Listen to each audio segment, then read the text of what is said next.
Mother Nature 1, spring sports 0. Good evening, everyone. Thanks for joining us. Local high school athletes should be several games into their soccer, baseball, tennis, and track seasons, but that wet weather has delayed them.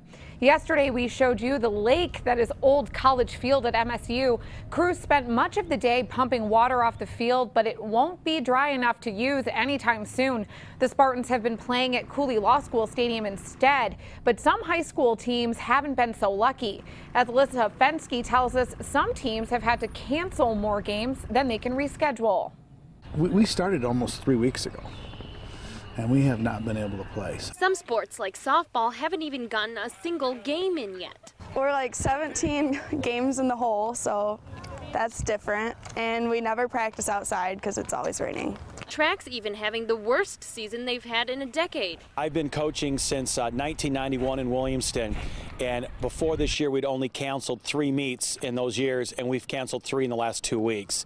The weather's made it dangerous to play on the fields. We had some bone-jarring things with a couple ankles. One girl had an ankle issue, and I think that was indirectly related to playing on a frozen field. And being cooped up in a gym has made it hard for students and coaches alike. JV sports are struggling too, particularly with the freshmen, because they don't know how cool it is, high school sports in the spring, because they're just sitting in the gyms. Rescheduling the canceled games is no longer an option at this point. And there's just a point where you can't reschedule the games because the games are all pre-scheduled, so there's a point where you can't reschedule because you can have only so many in a certain week. Now that the fields are no longer flooded, coaches and players are just hoping that the rain holds off for a few more weeks. I just want to play a game. I don't care if it's raining. I just want to play. In Williamston, Alyssa Fensky, Fox 47 News.